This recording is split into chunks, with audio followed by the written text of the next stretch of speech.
Alright, I wanted to share another thing I did to the car this off-season, and that is I switched to electric power steering. I had Joe Fab put it in when the car was at his shop getting the trailing arms done, and I want to go over with you why I did it and the benefits of electric power steering. At least I hope it works out this way. So let's take a look. I'll walk you through what we had to do to get it installed, and we'll talk about what we did. Okay, one of the things that we had to do was remove the power steering pump. Let's talk about the benefits of removing this power steering pump and getting it off the car. A, we end up getting more horsepower. Maybe not much, but a little bit. B, we get rid of any sort of fluid leaks that could happen back here. So that is a plus. What we had to do in order to remove the power steering pump is we had to put a high mount idler pulley in its place. The other thing we did, because of the turbos, and when you accelerate with the twin turbos, it puts a lot of load on the belt. And when you let off the gas, the belt will tend, the belt tensioner would tend to slack up and allow the belt to slap on the thermostat housing, as you can see here. So what Joe Fab recommended is that we went with a manual belt tensioner. So another thing we had to do is remove the power steering reservoir. What are the benefits of removing the power steering reservoir? Well, as you can see, there's a filter on the bottom. No more filter changes. No more fluid changes. No more fluid leakage. Next thing we had to do was up front in the car, and that was we removed the old Charlin valve. That is the power steering valve for the power steering. What benefits is it of removing this valve? Well, A, hopefully I can sell it for almost as much as it costs to install the electric steering.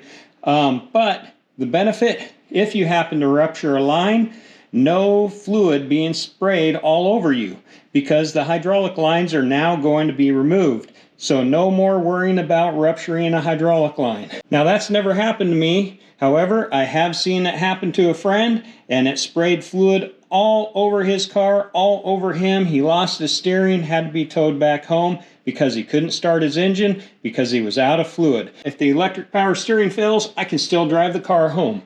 Okay, so as you can see, this is all there is to electric power steering. You have to mount it, so Joe Fab installed a mount bracket in here. He did another mount bracket right up top here, and then another mount bracket down at the bottom right here. So that thing is actually in there like a tank. It's not that big and it's not that heavy. Now let me come in from here. Now you see it from underneath the dash. So we're under the dash looking at it.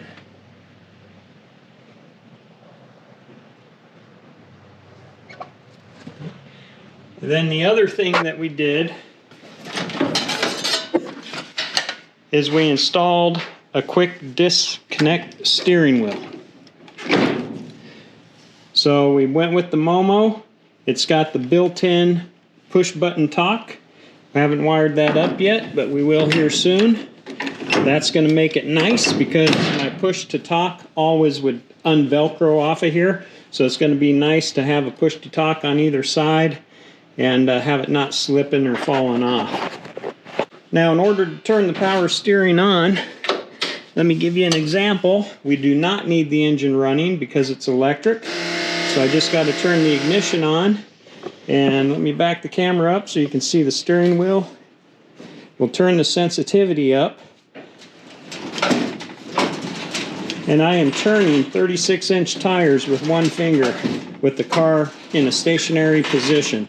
That is impressive.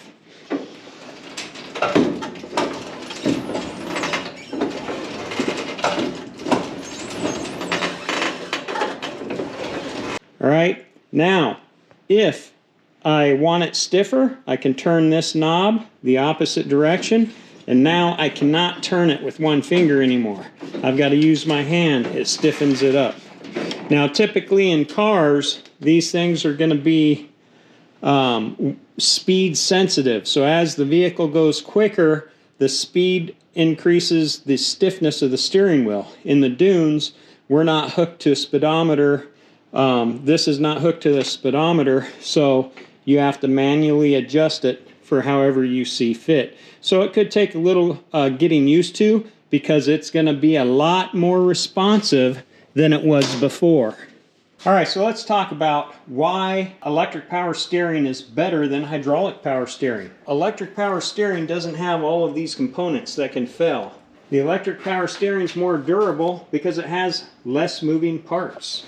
All right, so as you can see, here's the box of parts, and I still have 2 other hydraulic hoses to remove and put in the box. We also get a weight savings because it's a lot lighter than all of these parts combined. You also get variable assist, as I demonstrated. The variable assist is awesome. And the performance can be a lot better because the response is more precise compared to hydraulic power steering. It's going to be more fuel efficient because we're not driving a pump. A negative, some people may like to feel the feedback in the steering wheel while they're driving. You're not going to have as much feedback coming through electric power steering because when you hold the steering wheel, the gears in the electric power steering hold the wheel straight.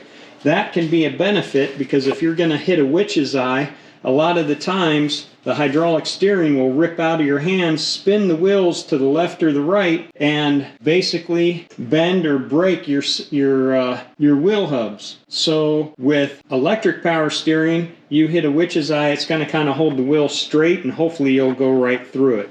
Well, so there you have it. Hopefully I get this thing out in the dunes. I'm excited to try it. Hopefully it works out as well as I anticipate it will. Otherwise, I have the old parts that I can always put back in. So if you like videos like this, do us a favor, give us a thumbs up. Hit that subscribe button and the notification bell so you're notified when we post new videos, and we'll see you in the next one.